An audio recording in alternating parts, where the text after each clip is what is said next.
নমস্কার দর্শক বন্ধুরা, আমি ঘরোয়া রান্নাঘর থেকে অপর্ণা বলছি। সকালবেলায় চলে এসেছি ব্রেকফাস্টের আয়োজন করতে। আজকে ব্রেকফাস্ট ধোসা। এই ধোসাটা আমি কালকে রাতে ফার্মেন্টেশনের জন্য রেখেছিলাম। ফার্মেন্ট হয়ে গেছে, দেখুন। এবার এটাকে দেখাই। এটা পুরো ফার্মেন্টে ফুলে উঠেছে একদম। ধোসার চাল ডালের একটা মাপ আছে, আমি সেই মাপে এই চাল আর ডাল ভিজিয়েছি। এই চালটা আপনি যে কাপেই মাপুন, কাপ বা বাটি, সেই বাটিতে একভাবে মাপতে হবে। আমি এই বাটিটার 4 বাটি চাল নিয়েছি আর 1 বাটি ডাল নিয়েছি। দুটোকে আমি 8 ঘন্টা ভিজিয়ে রেখেছি। 6 থেকে 8 ঘন্টায় ভিজিয়ে রাখতে হয়। ভিজিয়ে রেখে এখন আমি এটা পিষে নেব। এই এক মাপেই সব নিতে হবে।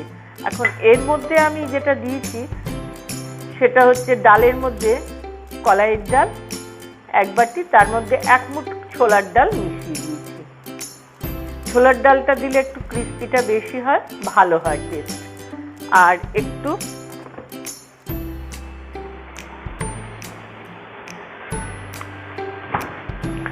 মেথি ভিজিয়ে রেখেছিলাম, এই মেথিটা এর মধ্যে একসঙ্গে ভিজিয়ে রাখা যায়, এর সাথে পিষে দেবো।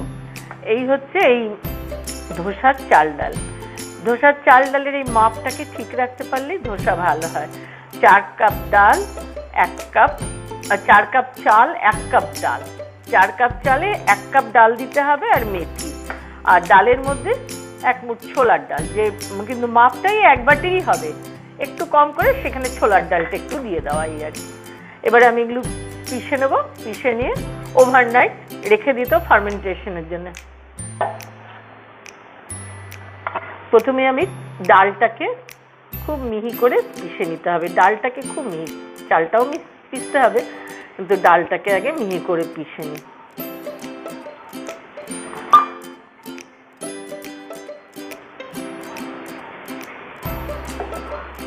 এর মধ্যে আমি মেথিটাও দিয়ে দিলাম।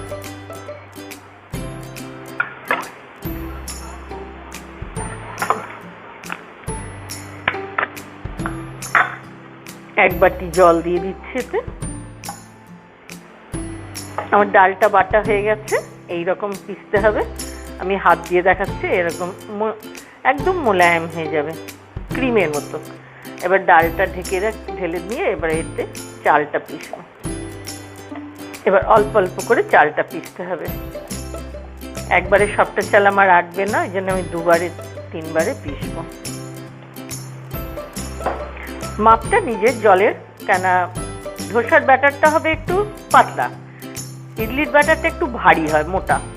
সেই কারণে আমি মাপ করে আমার এই চালের জন্য এই প্রায় 1 বাটি জল দিয়ে দিলাম। একটু কম করে দিলাম, কেন এই হাফের বেশি আবার ওটাতে লাগবে, আর বাকি আমার অর্ধেক যে বাটতে হবে। এটা পিষে আনি। আমার চালের ব্যাটার এটা হয়ে গেছে পেশা। এটা এখন এর মধ্যে ঢেলে দেবো।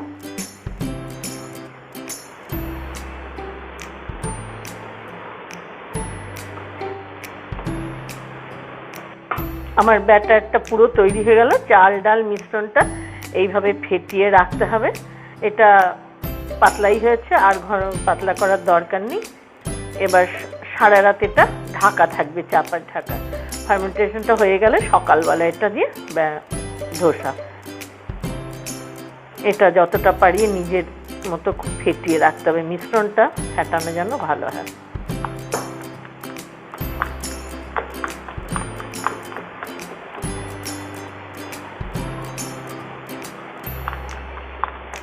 এর মধ্যে এখন নুন টুন কিচ্ছু দেওয়া যাবে না, সব এমনি থাকবে। এটা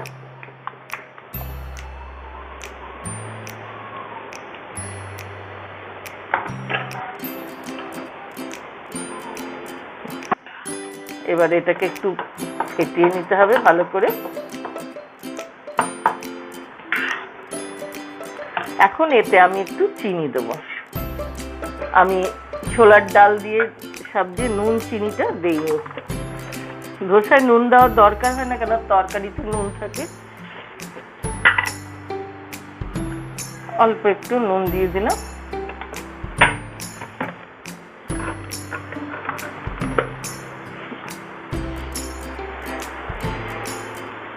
চিনিটা দিলে একটু লালচে যে রংটা আসে, ধোসার রংটা আসে, ক্রিস্পি হয়, এই জন্য চিনি আর ছোলার ডালটা দিতে হয়।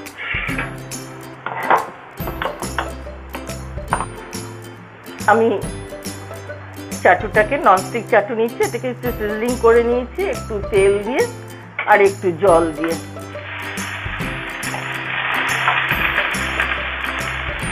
একটা টিস্যু পেপার দিয়ে মুছে নিচ্ছি। এটা করে নিতেই হবে, না তো ধোসা ওঠে না। এবার আমি ব্যাটারটা দিচ্ছি।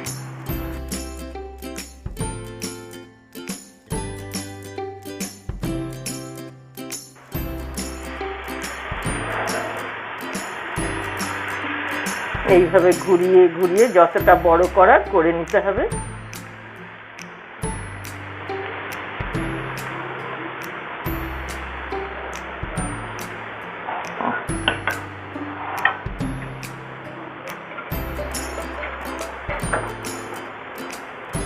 এবার এটার উপরে একটু তেল ছড়িয়ে দিতে হবে।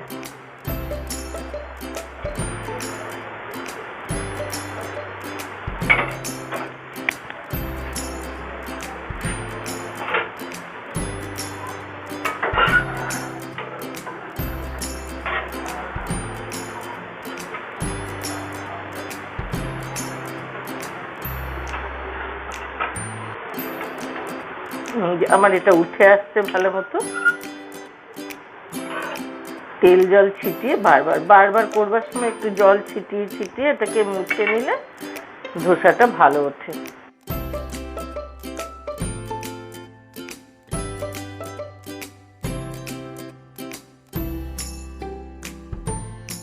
এবার হয়ে গেছে, আমি একটু তরকারি দিয়ে দিলাম, আলুর তরকারি দিয়ে এবার এটাকে ভাঁজ করে দিই। দর্শক বন্ধুরা, আমার এটা খুব ভালো মতো হয়ে গেছে ধোসা দুটো। আমি দুটো দেখাচ্ছি। আর ধোসাটা বানানো হয়ে গেছে, আমি দুটো বানিয়ে আপনাদের দেখালাম। আমার রেসিপিটা ভালো লাগলে লাইক করবেন, সাবস্ক্রাইব করবেন, বেল আইকন টিপে দেবেন, শেয়ার করবেন অবশ্যই। আর আগামী দিনে আমার ইয়েটা সাবস্ক্রাইব করলে নতুন নতুন রেসিপিগুলো যা বানাবো আপনারা দেখতে পাবেন।